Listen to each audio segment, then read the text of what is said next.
A woman in her late 40s stepped through the entrance of the Navy SEAL training base, walking with calm steps, not trying to impress anyone, not trying to prove anything. She wore a simple Navy uniform.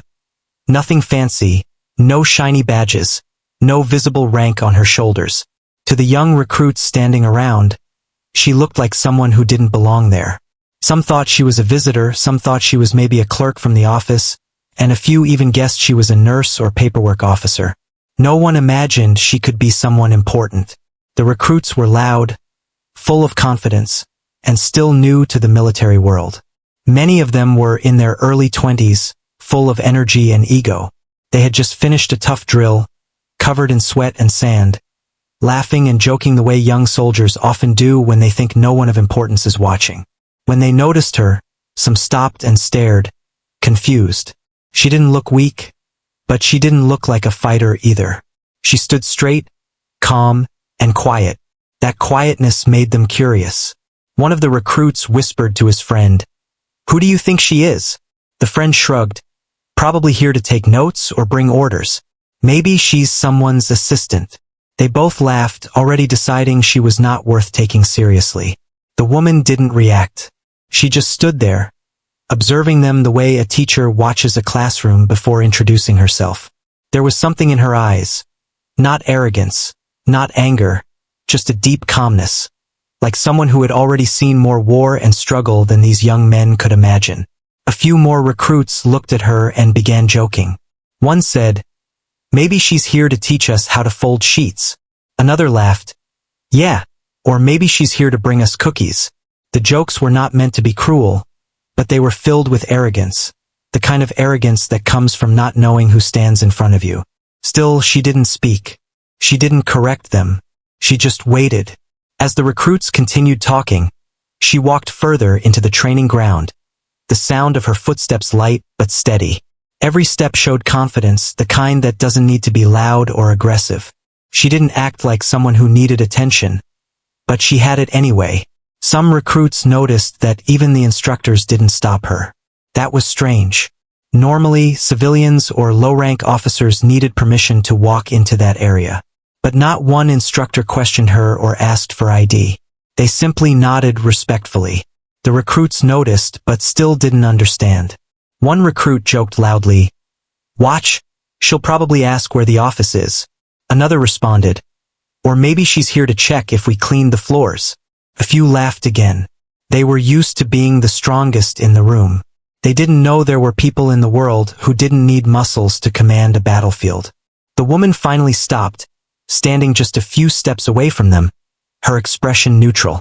The recruits fell quiet, not because they respected her yet, but because they were curious about her silence. Her presence felt unusual. She carried no fear, no nervousness, no need to explain herself. She was someone who had walked into far more dangerous places than a training base filled with recruits. She looked like someone who had already survived things these young men weren't ready to imagine. One of the younger recruits finally stepped forward, half serious, half joking. "Excuse me, ma'am. Can we help you with something?" His tone was casual, almost playful. He still believed she was nobody important. She simply stared at him for a moment, not in anger, just waiting. Her silence made the recruit slightly uncomfortable, but he tried again, this time smiling as if he was making a harmless joke. What's your rank?" "We didn't catch it." Before she answered, there was a quiet moment. A few recruits smirked, expecting her to say something like, "Lieutenant" or "Ensign," or maybe even no rank at all. "I'm just a visitor." None of them were ready for the truth. But that part was for later. For now, they only saw a simple-looking woman. They only saw what was outside, her age, her plain uniform, her calm face. What they did not see was the years of command, the missions she had led, the battles she had survived, the soldiers she had trained, the secrets she carried. They thought she was nobody, and that was their first mistake.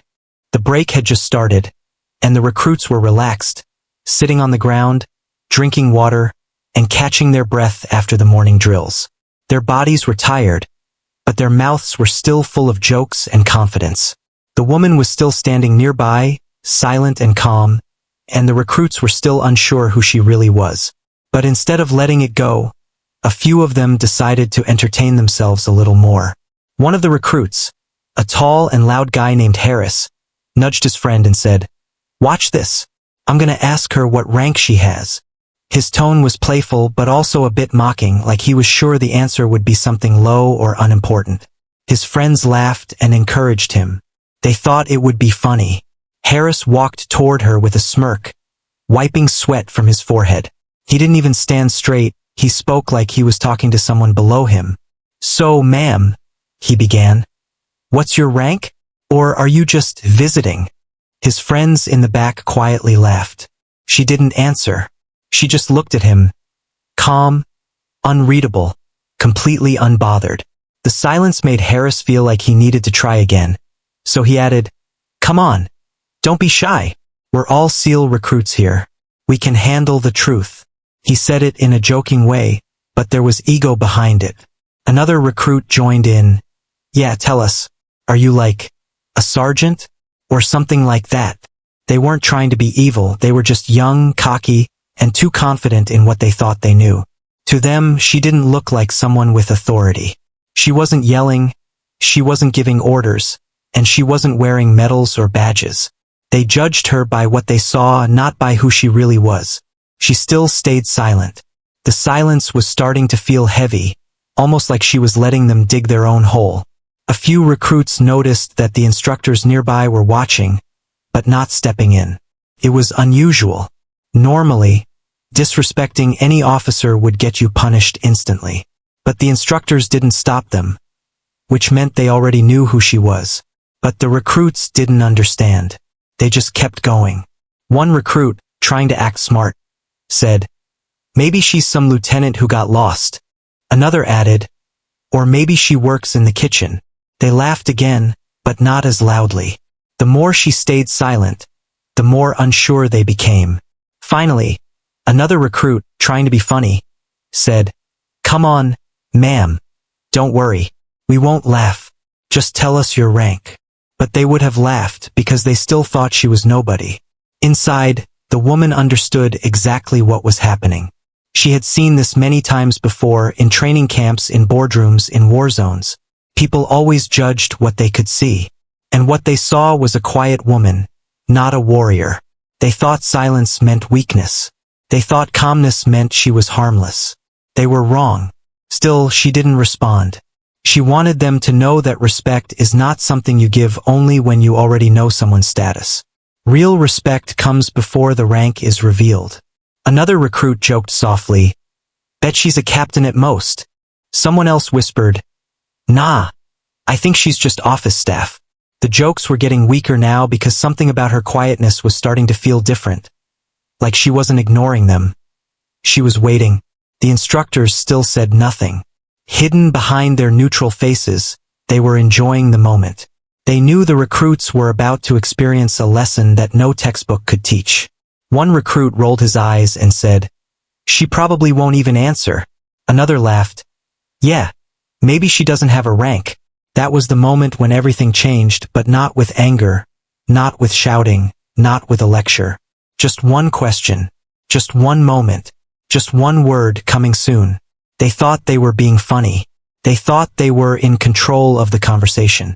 They thought they knew the value of a soldier based on looks, age, and uniform. But the truth was about to hit them harder than any drill, harder than any punishment. They were talking casually to someone they should have been saluting. They were mocking someone who had walked through wars they only read about. They were laughing at a woman who outranked every man in that camp. But they didn't know it yet. And she was in no hurry to correct them, because sometimes silence teaches before words do. The jokes were fading now. The recruits had laughed, guessed, teased, and tried to get an answer out of her. But she still hadn't said a single word. Her silence wasn't nervous. It wasn't shy. It was controlled, like someone who had learned long ago that speaking is optional, but power is not. The same recruit who had been joking the most finally decided to push her one more time. He stepped closer, trying to sound confident, but there was a little confusion in his voice now. "Okay, ma'am," he said. "Let's make it simple. What is your rank?" This time, she didn't stay silent. She looked straight at him, not with anger, not even with annoyance, but with a calmness that made everyone around slow down and pay attention. There was no smile, no emotion, just a steady gaze. She didn't raise her voice. She didn't explain. She didn't defend. She said just one word. Admiral. The word dropped into the air like a weight. Heavy. Sharp. Final. For a moment, nobody reacted. Nobody moved. Nobody even breathed. The recruits just stared at her, waiting for her to laugh, to say she was joking, to give some hint that this was part of a prank. But she didn't. She just stood there, looking at them with the same calm expression. One of the recruits blinked, confused. Wait, what? Another recruit whispered. She's joking, right? But deep inside, they already knew she wasn't. There was something in her voice, something so steady, so confident, that it didn't need to be repeated. She didn't say, I'm Admiral so and so. Didn't list her medals, didn't pull out an ID, didn't prove anything. She didn't need to. Just one word was enough. Admiral. The highest rank anyone in that camp had probably ever met in person. Higher than any officer they had trained with. Higher than the instructors they were afraid of. Higher than most people in the entire Navy. And she had said it like it was nothing. The recruit who had asked the question stood frozen, his mouth half open. His friends, who had been laughing minutes earlier, now stared at the ground or at each other, realizing what they had done. The joking stopped. Not because someone yelled at them, not because they were punished, but because respect finally hit them in the chest like a punch. The instructors behind them watched quietly. They didn't need to step in. This was better than any punishment they could have given. This was a lesson. One recruit tried to speak. Admiral? As in real Admiral? His voice was shaky. She nodded once. Just once. No bragging. No big speech. Just confirmation. Now the silence was not uncomfortable. It was respectful. Fearful even. The recruits didn't know what to say. Some of them straightened their posture. Some lowered their eyes. Some looked like they wanted to disappear. One or two even looked sick, because they realized they had just mocked a woman who had probably commanded more soldiers than they had ever met. One recruit whispered under his breath, "We joked with an admiral." Another one mumbled, "We didn't salute." Someone else said softly, "Oh, we're dead." But the admiral didn't correct them, didn't demand an apology, didn't punish them. She didn't have to. Her presence was enough. She didn't need to say, "Respect me." Her rank already carried the respect. Her silence earned it. Slowly, one of the recruits finally corrected himself. He stood straight, saluted her properly, and said in a serious voice, "Ma'am, Admiral." The others followed, one by one, their faces red with embarrassment. She nodded again, accepting their salute, but her eyes didn't show pride or anger. They showed something else, experience. She had seen this reaction before. She knew what it meant to be underestimated. She knew what it meant to let people learn the hard way. The recruit who had joked the loudest finally spoke, voice low and sincere. "We didn't know." She responded calmly. "You never asked with respect. No shouting. No humiliation. Just truth." That line stung more than any punishment. Because it was true. They had not asked to know her rank. They had asked to laugh at it. Now they finally understood. In the military, rank is not just a title. It's a lifetime of responsibility. It's blood, sacrifice, leadership, failures, victories. It's not worn for decoration, it is earned. And they had made the mistake of treating it like a joke. But not anymore. Because one word, Admiral, had changed everything. The moment she said the word Admiral, everything in the training yard changed. The joke stopped. The laughter died. The air felt heavier, almost like everyone was suddenly aware that they had just made the biggest mistake of their training life. The recruits didn't move at first. They just stood there, trying to process what they had heard. Their minds were racing, trying to understand how someone who looked so simple, no badges, no medals, no attitude, could outrank everyone they had ever met. One of the recruits, still shocked, quickly turned to the board near the entrance where the names of high-ranking officers were listed. His hands were shaking a little as he searched for her name. He didn't even know how to spell it yet, but he tried. Then suddenly, there it was. Her name. Clear. Official. Real. And next to it, rank Rear Admiral. Clearance level, classified operations. His eyes widened. His throat went dry. He turned around slowly, looking at her again, but now with a completely different expression. Not confusion, not curiosity, but full, stunned respect. Another recruit rushed to the digital file terminal and entered her last name. The screen loaded a restricted profile. Most of it was redacted, whole paragraphs blacked out. But the little that was visible was enough to silence every ego in that room. Former commander of a Naval Special Operations Task Force. Multiple deployments in high-risk conflict zones. Mission details. Sealed. Awards. Unavailable. Confidential. Service record. 28+ years active duty. The words confidential, classified, and restricted kept appearing again and again. The recruits had never seen a file like that before. Even the highest-ranking officers they had met had open records. But hers? Almost completely sealed. One recruit whispered, almost to himself, "She's not just an admiral. She's a Black Ops admiral. The kind who didn't live in public stories, but in hidden missions the world would never hear about." Another recruit remembered something he once heard. Some of the most dangerous people in the Navy are the quiet ones. You'll never know what they've done, because their records are buried under national security laws. Now it made sense. The instructors, who had been silent the whole time, finally walked closer.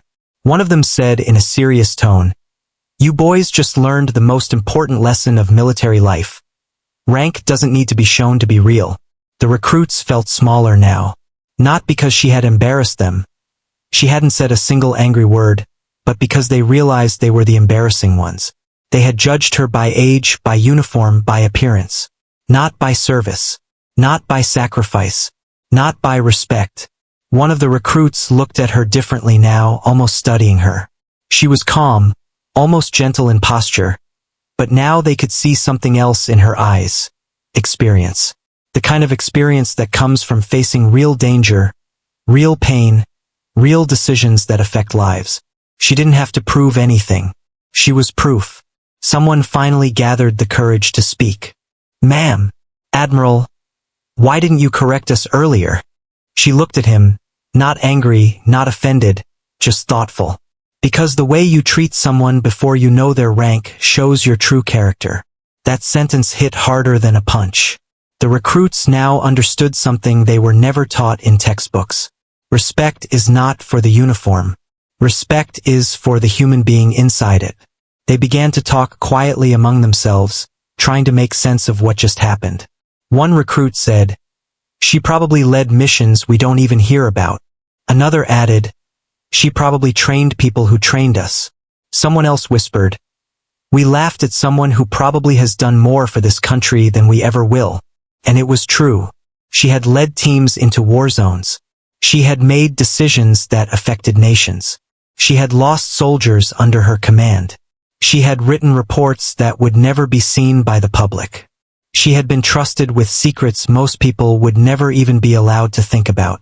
And yet, she walked in today without showing it. That was the difference between pride and power. Pride needs to be seen. Power doesn't. The recruits finally understood why the instructors didn't stop them. This wasn't punishment. This was education. She had taught them something no drill, no push-ups, no textbook could teach. Never assume. Never disrespect. Because the person you think is nobody might be the one who led warriors while you were still in school. That day, the recruits didn't just learn about rank. They learned about humility, about silence, about hidden greatness. And most of all, they learned what an admiral really looks like. After the recruits discovered the truth about her rank, their curiosity changed completely. Before, they asked questions to joke, to laugh, to test her. But now their questions came from a place of shock, respect, and deep interest. They wanted to know who she really was. They wanted to understand how someone so calm, so quiet, so ordinary looking, could hold a title that very few people in the entire Navy ever reached. But her file had been almost completely blocked with the word classified. That only made her more mysterious. The recruits had seen officers, seen commanders, even seen a few captains, but an admiral with a sealed past. That was rare. Very rare. One recruit who had served briefly on a ship said softly, "If her missions are classified, that means she was involved in things the public isn't allowed to know." Another replied, "That means she wasn't just sitting in an office. She was out there, doing things no one can talk about." The instructors confirmed it. Not with details, but with a single sentence. "She has done more for this country than most people will ever know." Small pieces of information came out in bits and hints. They learned she had once been part of a special naval task force that operated outside normal command lines. She had experience in counter-terror operations, anti-piracy missions, intelligence gathering, and covert rescue missions. She had entered war zones without wearing her rank. She had commanded teams who couldn't even use their real names. One recruit said, "She doesn't just train soldiers. She trains the people who train the soldiers." Another added, "She probably has medals that don't even have names." The more they learned, the more they realized something important. She hadn't reached admiral rank because of connections or luck or politics. She reached it because she had earned it in silence, in danger, in places nobody saw. But what shocked the recruits the most was her past before she became admiral. She wasn't born into a military family. She had no powerful relatives. She had joined the Navy at 19 just like them.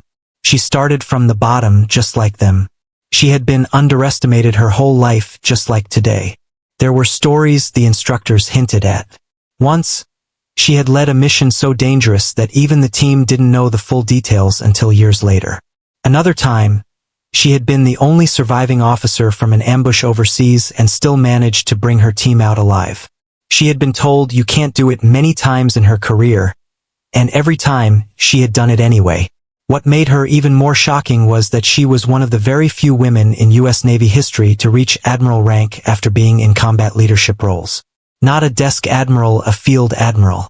A leader who had been there, not just commanded from far away.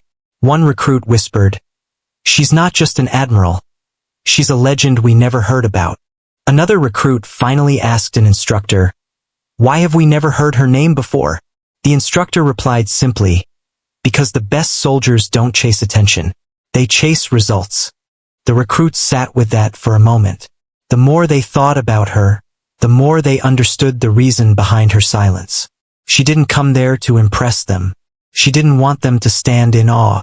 She wasn't interested in being treated like royalty. She wanted one thing, to remind them that the strongest warriors are not always the loudest ones.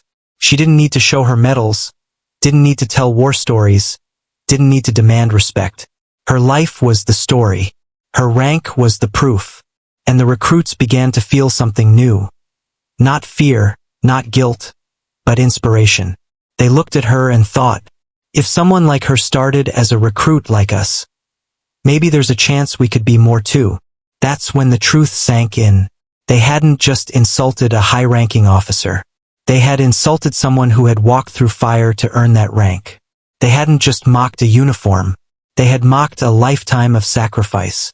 But the amazing thing was, she wasn't angry. She didn't need revenge. She didn't need to shame them. She didn't even need them to apologize. Because people who have seen real battles don't waste energy on ego. They only correct what needs to be corrected. And her silence, her patience, her calm answer, had corrected them more deeply than yelling ever could.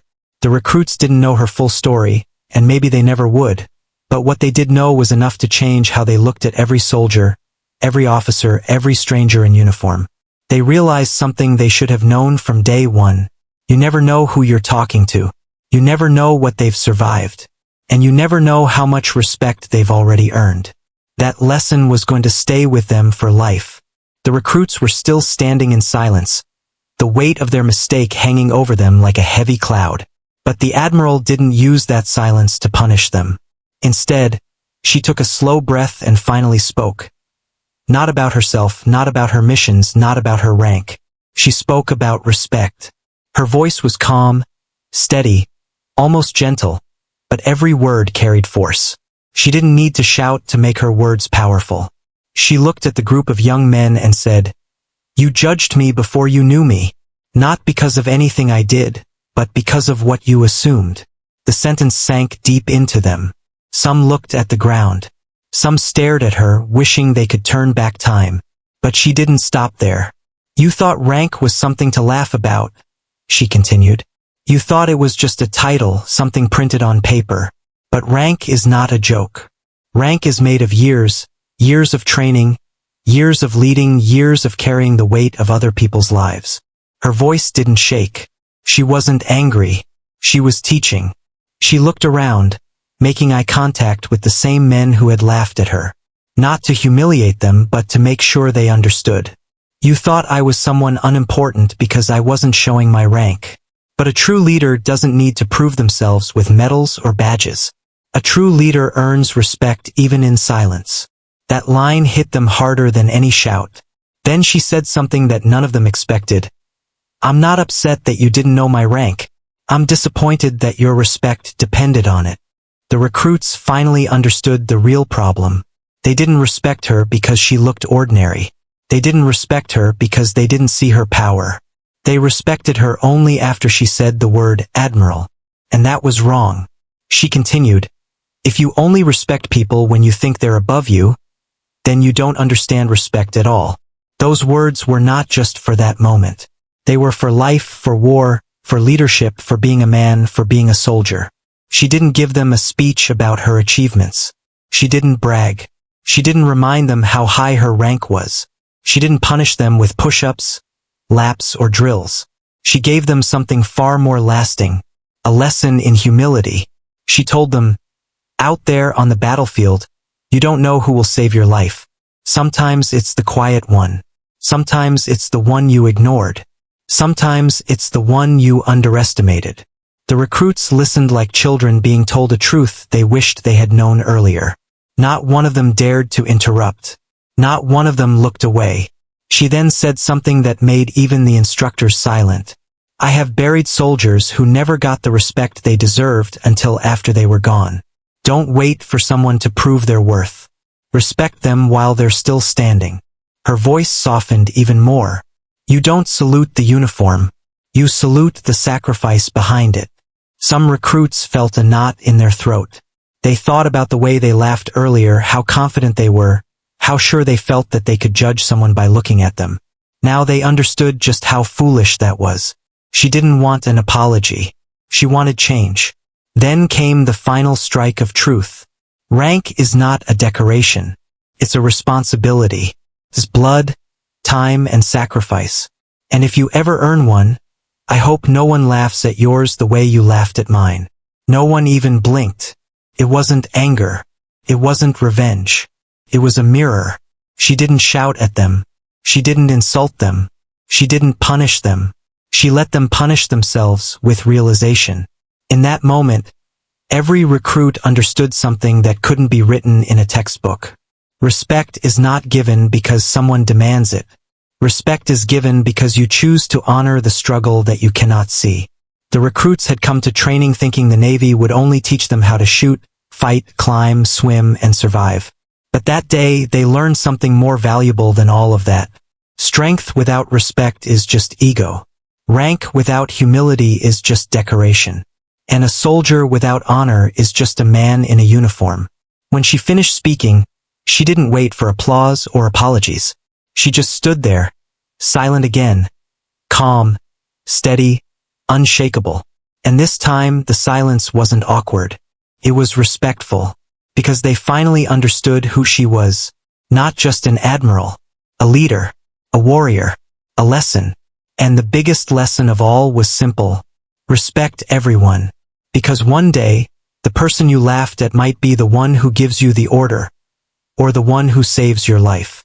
The next morning, the training field looked different. Not because anything had changed in the environment, but because the recruits now saw her differently.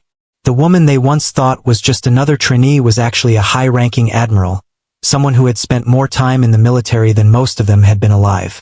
The jokes were gone. The whispers were gone. Even the way they stood felt different, more careful, more alert, more respectful. But she didn't act like someone who wanted attention. She didn't walk around proud or angry. She didn't demand special treatment. She blended in just as she always had. That was the part that confused the recruits the most.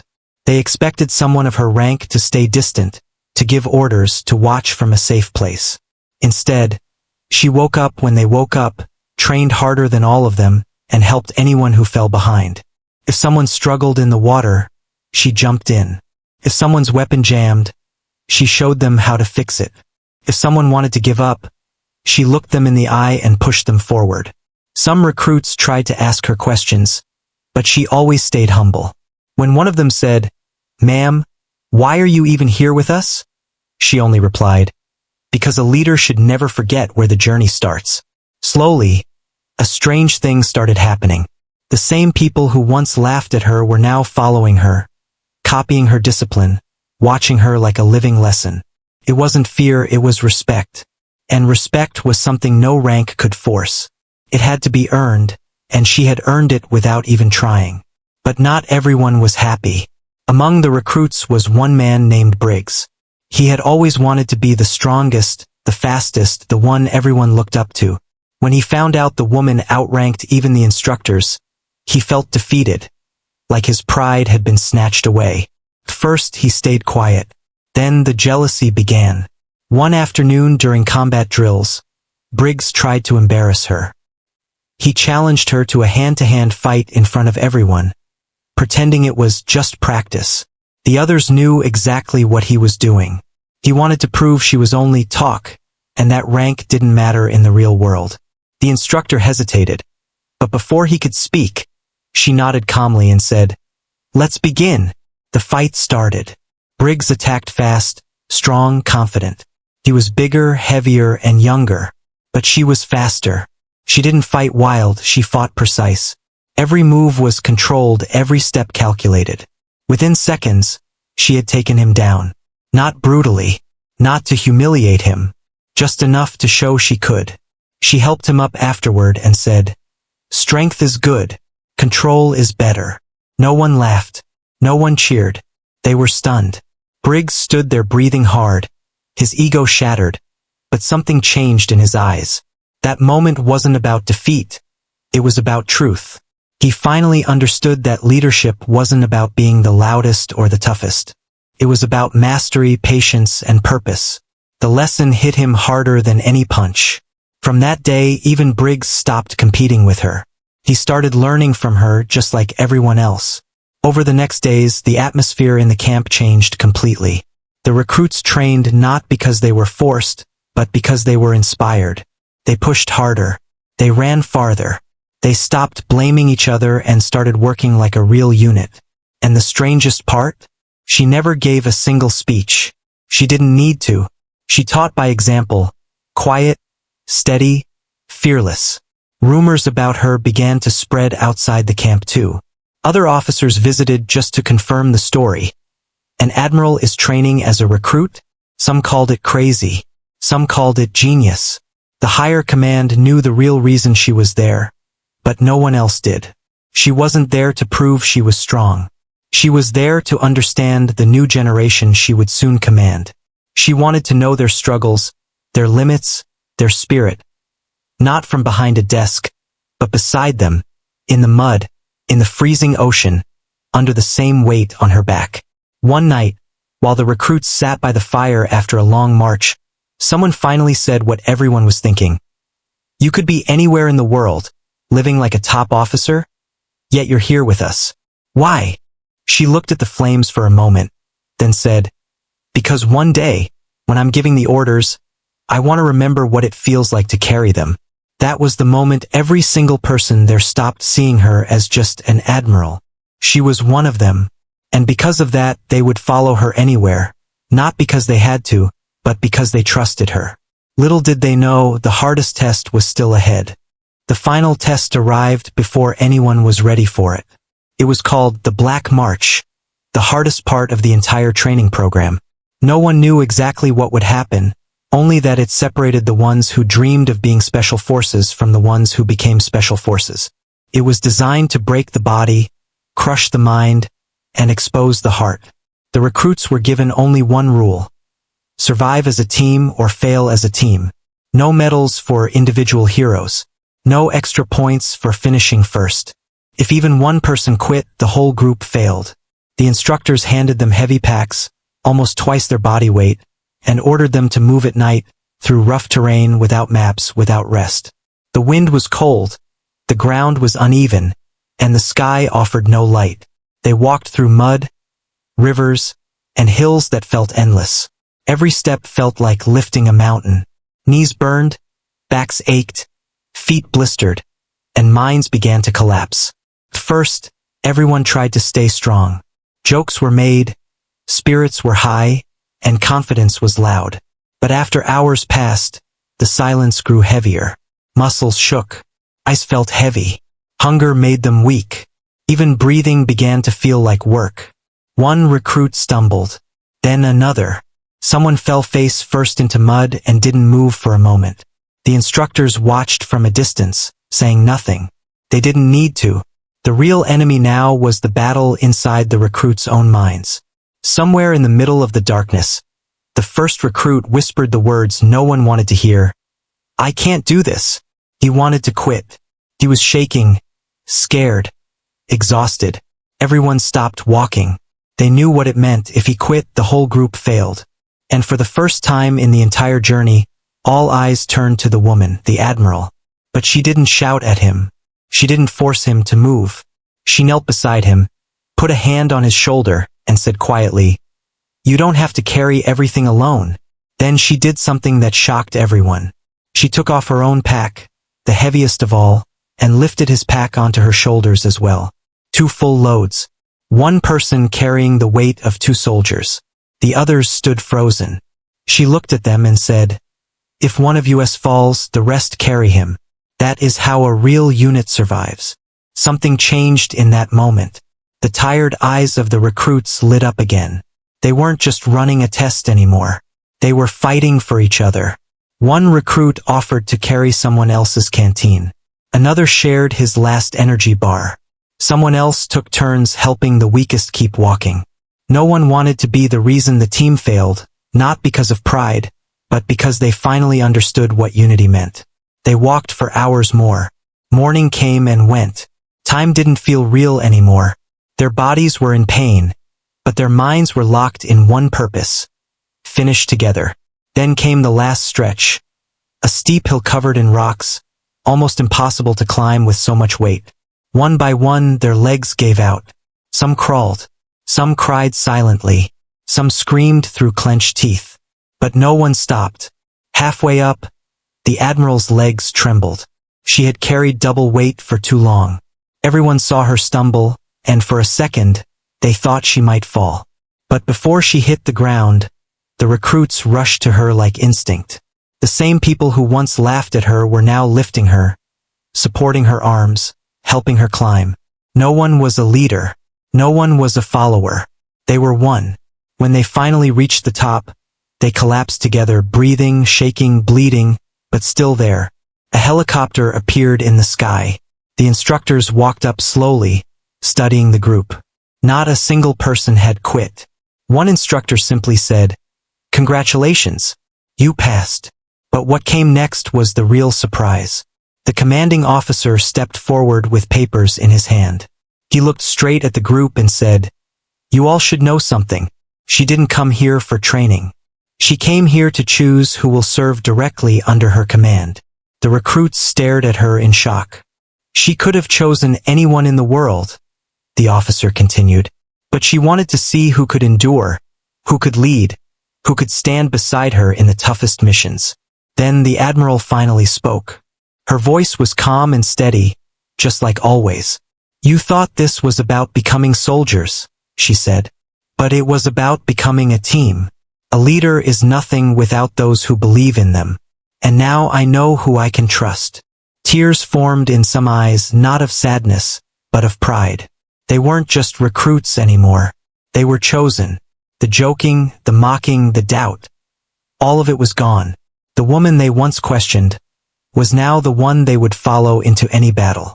And all it took was one word to reveal the truth. "Admiral."